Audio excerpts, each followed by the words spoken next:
Army chief की जानिब से किसी सहाफ़ी को कोई इंटरव्यू नहीं दिया गया। DGISPR सोहेल वड़ाइच के जिस कॉलम की बात है वो ब्रसल्स का एक यूनिट था। DGISPR की जानिब से कहा गया कि ब्रसल्स के इवेंट में तो सैकड़ों लोगों ने तस्वीर बनवाई। DGISPR ने ब्रसल्स के इवेंट में PTI का कोई जिक्र हुआ, ना ही मुआफ़ी का कोई जिक्र किया गया है। उनकी जानिब से मजीद ये भी कहा गया कि ये एक सहाफ़ी की ज़ाती मफाद और तशहीर हासिल करने की कोशिश है। DGISPR की जानिब से कहा गया कि सोहेल वड़ाइच की ये एक नामुनासिब हरकत थी। आपको बताया जा रहा है, अहम खबर के हवाले से आपको बताते चलें कि ब्रसल्स के इवेंट में तो सैकड़ों लोगों ने तस्वीर बनाई। DGISPR ब्रसल्स के इवेंट में PTI का कोई जिक्र हुआ, ना ही मुआफ़ी का। DGISPR की जानिब से ये कहा गया है और उनका ये भी कहना था कि एक सहाफ़ी की ज़ाती मफाद और तशहीर हासिल करने की कोशिश है। DGISPR की जानिब से ये भी कहा गया है। फैसल शाही हमारे साथ मौजूद हैं। फैसल, इस तमाम तर सूरत हाल पे आपके पास क्या तफसीलात हैं, बताइएगा।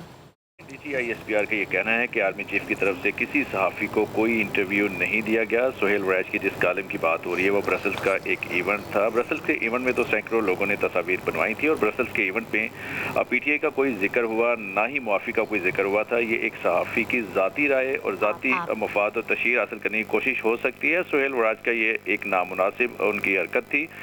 DGISPR का कहना है कि जो शख्स गैर कानूनी हरकत करेगा उसे कानून के कटहरे में आना होगा और क्या जियो और जंग के खिलाफ कानूनी कार्रवाई होगी। ये DGISPR से सवाल किया गया, जिस पर उनका कहना है कि हमने बहुत वाज़ेह अल्फाज में कहा है कि इदारों को समझदारी का मुजाहरा करना चाहिए, मीडिया को समझना चाहिए कि ये मुनासिब नहीं है। अफसोस की बात है कि सीनियर सहाफ़ी ने भी गैर जिम्मेदारी का मुजाहरा किया। DGISPR लेफ्टिनेंट जनरल अहमद शरीफ का यह कहना था कि फ़ौज एक जिम्मेदार इदारा है और जो इस तरह की हरकत करेगी यकीनन कानून के कटहरे में उसको आना होगा।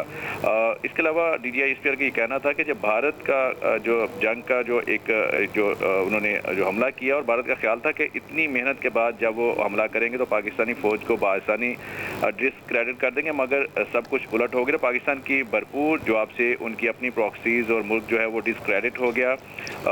किसी सियाने ने उन्हें कहा था कि भारत के पास अरबों डॉलर का असलहा मौजूद है, बासानी पाकिस्तान को शिकस्त हो सकती है, शिकस्त दी जा सकती है। लेकिन पाकिस्तान की जानिब से जिस तरह जवाब दिया गया तो भारत को सब कुछ उलट जो है वो सहना पड़ा। और इसी तरह ये भी DGISPR का कहना था कि इसी सियाने को कहा था कि भारत को पाकिस्तान पर हमला कर देना चाहिए, तो भारत ने हमला करके जो उसने गलती की थी उसका खमियाजा भी भारत ने भुगता और अब जाकर सही जो है भारत पूरी दुनिया में मुँह छुपाता फिर रहा है। तो ये आज सहाफ़ियों से DGISPR ने बात करते हुए ये कहा कि एक तो ये जो कॉलम का जिक्र किया गया उस पर यह कहना था कि ये जो सोहेल वड़ाइच का कॉलम की जिसकी बात हो रही है वो ब्रसल्स का एक इवेंट था और ब्रसल्स के इवेंट में तो सैकड़ों लोगों ने जो तस्वीर बनाई थी और ब्रसल्स के इवेंट में PTI का कोई जिक्र हुआ, ना ही किसी किस्म की माफ़ी का कोई जिक्र हुआ था। अच्छा फैसल, ये गलत फहमी की बिना पर उनको गलत फहमी जो थी वो उसको बताया गया है, उनकी तरफ से वजाहत दी गई है कि जो चीज़ सोची जा रही है वो ऐसा नहीं था, यही है मामला।